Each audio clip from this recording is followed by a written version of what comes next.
Hi. This is my third time recording this review.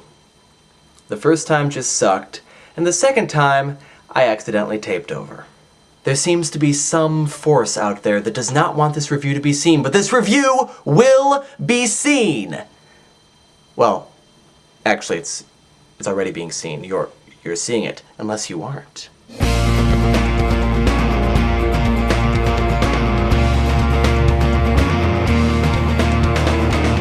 Today we review the dystopian novel of Feed by M.T. Anderson. I want to begin by expressing how incredibly scary this book is. This book is frightening. The premise of the story is that in the future, technology will have advanced so far that the internet will have evolved into the feed net. You get this device implanted into your brain called the feed, and it basically gives you access to everything you would have access to on the internet just by thinking about it. The story follows a young man named Titus, who is pretty well integrated into the feed world, but he's a little bit more enlightened than most. Titus meets Violet, who is considerably more enlightened than most, and also fairly sheltered, and so she's trying to get out and live a normal life. And Violet decides that she is going to figure out a way to resist the feed. Now, in a lot of ways, Feed's dystopian society is the polar opposite of 1984's dystopian society. One of the most fascinating things about Feed's dystopian society is that there is no controlling force. Fahrenheit 451 has the firemen, 1984 has the thought police, The Giver has the Council of Elders, the Uglies trilogy has the specials, The Hunger Games has the Capitol officials, Animal Farm has the puppies. Feed does not have anything like this. If anything controls the feed society, it's the feed itself. The consumeristic pressures behind the feed, the corporations behind the feed, and just the fact that technology has advanced so far that you really can't exist very well in this society without the feed. And behind all of these things, the consumeristic pressures, the corporations, and the feed itself, behind all of these things are the people. So the people are perpetuating their own dystopian society, which is fascinating and frightening. But for all that it's the opposite of 1984's society, and for all that it doesn't have the controlling force that a lot of dystopian societies have, Feed society is every bit as controlling as any other dystopian society. Think about the levels of control in 1984. They control information. Well, obviously, if you've got the internet implanted in your brain, anybody can get in there and control the information. But interestingly enough, Feed doesn't go that route. It doesn't look as though anybody is messing around with misinformation with the feed. It looks like the information that you're getting is every bit as real as information that you would get ordinarily.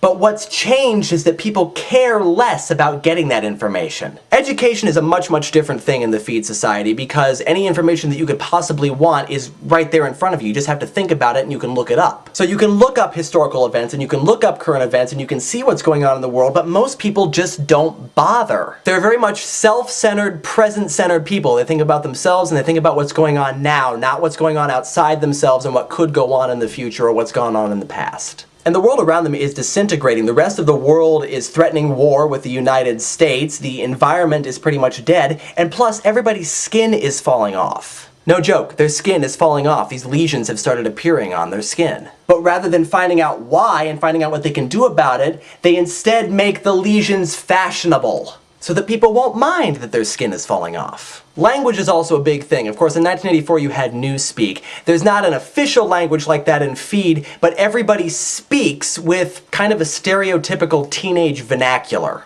They speak with the slang and the likes and the you-knows and the gratuitous use of swear words and the questions at the ends of sentences that aren't questions. Everybody speaks like that. Teenagers, adults, even the president speaks like that. And then you've got the centerpiece of 1984's dystopian society, the control of actions and thoughts. The feed constantly bombards you with ads telling you, there are some sales going on here. Look, you can buy something over there. Look, you can stay in this hotel. And the thing is, the feed isn't just the internet for your brain. The feed actually reads into your personality and categorizes you so that it can tailor-make ads specifically for you. But what it's essentially doing then is that it's molding you into that personality that it has established for you. So in a way, it is controlling where you go and how you think. But probably what's most frightening about this novel is that the society that is portrayed here is completely plausible. M.T. Anderson has written this future in such a way that it is completely logical that things could progress this way. And in fact, M.T. Anderson doesn't even consider this to be a futuristic novel. Because a lot of the things that you see in this novel, a lot of the scenes that are portrayed here, are things that are happening today. Especially with regards to the public's general apathy about what's happening in the world. But what really sells this book for me, and what I really, really like about this book, is the ending. The ending is absolutely beautiful. It's incredibly sad, but it's absolutely beautiful. The story is written in such a way that it sounds like Titus is sitting down in front of you and telling us this story, and by the time you get to the end, you realize why he was telling you this story. He's not trying to influence you in any way, he's just telling a story of something that happened to him. And the message then speaks for itself, which is what good stories should do. And so, kind of in the same way as 1984, the hope in this novel is that the novel exists, but it's more than that. In 1984, the story just kind of existed. No one was telling it, it was just sort of there. But in Feed, there is somebody telling you this story. Titus is telling you this story, and he has lived this story. So the fact that he is telling the story means that he is not forgetting it, he is not just feeling apathetic toward it, he actually cares about the story and he wants to share it. And so that may not represent hope for the society as much as it represents hope for Titus, but it is a hope, and it is more hope than 1984 had, and so that is why this remains on the favorites list. Also, it's just incredibly well written. It's an excellent story, and everybody should read it. And the next story on the favorites list is going to be The Giver by Lois Lowry, just as soon as I find a copy of it. See you next time.